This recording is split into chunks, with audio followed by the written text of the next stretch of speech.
Welcome to UCounsel. In one of our previous lectures, we had explained the applicable legislation for family law disputes, and we had gone through 4 different pieces of legislation and explained to you briefly what those pieces of legislation dealt with, what kind of family law issues it dealt with.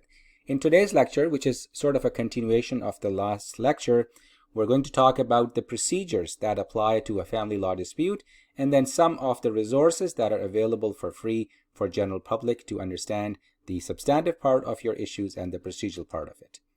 But we begin again with our usual disclaimer that this lecture is not legal advice. So if you have any specific questions regarding your issues, you should contact a lawyer or a paralegal or the Law Society of Ontario. Family law procedure. The first thing you need to know about family law is that family law has separate set of rules. These are similar to the rules of civil procedure, but they are different in certain ways with respect to family law issues. I've provided the link. You can go to this website, follow that link, and here you will see family law rules. It is very important to go through these rules to understand what is the procedure that you need to follow with respect to your family law dispute. So for example, Rule 5 here, it tells you where you can commence your application, where a case starts and is to be heard. So which court would have the jurisdiction to deal with your matter. So you'll have to read this rule to understand which court you can go to and then follow these rules. And similarly, the rules talk about the service of documents and how do you commence your application and how do you answer and whatnot. So all of this is covered in the rules here, and you need to know the rules. Second item that you need to know is family law practice direction.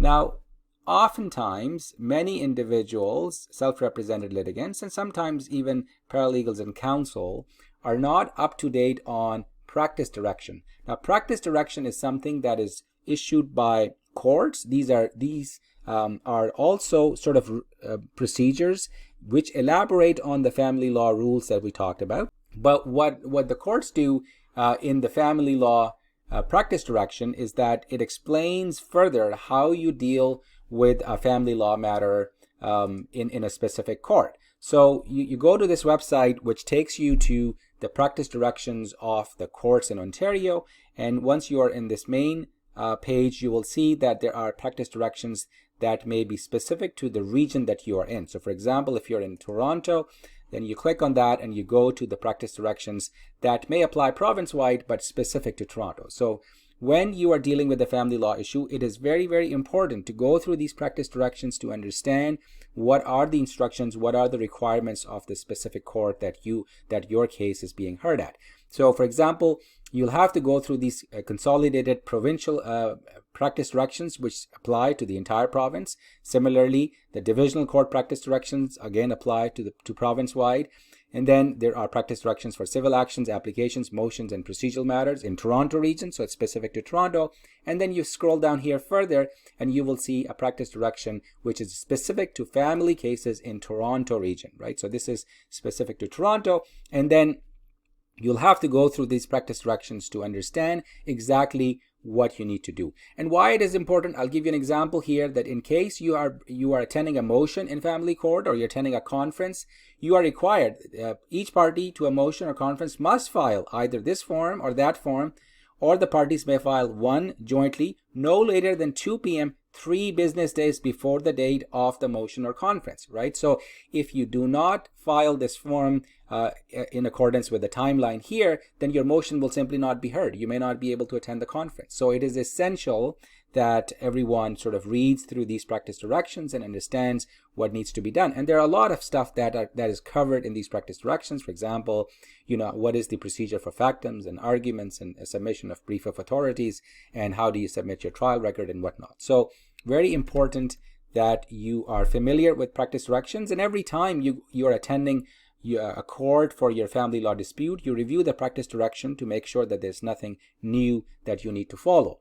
Finally, there are a number of forms that are used in a family dispute matter, and so these forms are available also free, and you can use these forms here.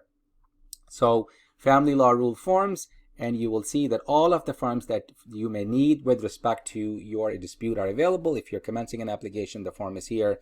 with respect to divorce, there's another form, and so on and so forth. So we'll talk about these forms and rules in the following lectures, but for now, at least I wanted you to know that these are the procedures, and you can locate them easily, and the practice directions and family court forms that you may need. Now, there are many legal resources. I have provided some that I know of. Number one is Legal Aid Ontario. Let's go to their website. Legal Aid Ontario is a free legal service, and you need to have a certain income level to qualify for legal aid. And so how do you apply for a legal aid? You can go here, but you can see that on Legal Aid website, it identifies that criminal legal issues, domestic abuse, family legal issues, and so on and so forth. These are all the issues that you can get help for if you are able to meet that income criteria for legal aid. If your income is more and you're not able to get legal aid, but it is still not enough that you could hire a lawyer on the standard rates, then there is something called JusticeNet. It is a not-for-profit organization. A number of lawyers are, subscribe to this JusticeNet. And what they do is, in JusticeNet, you are able to get lawyers on discounted rates. So if you're not able to qualify for legal aid, you can go to JusticeNet and find lawyers who are able to provide certain services on reduced rate. And in this on this website, you can go down, you can choose a professional area. If you're looking for family law, you put in your postal code and you can find a number of lawyers who may be able to provide help on reduced rates. Another resource is called Family Law Information Centers. This is now operated by the Ministry of the Attorney General.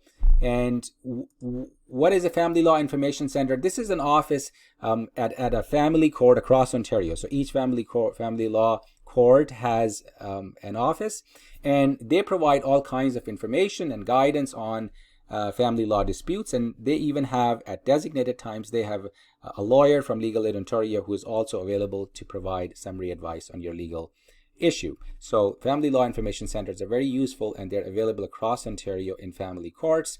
You can explore this website and check that out.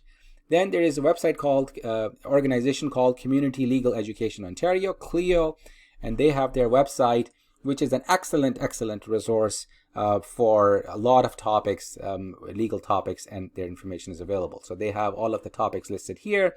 On family law, you can check their website, and there may be topics that they have covered and I have covered, and I believe that their lectures are far more better than mine. So if there's an overlap, by all means go to CLEO's website and get that information from there.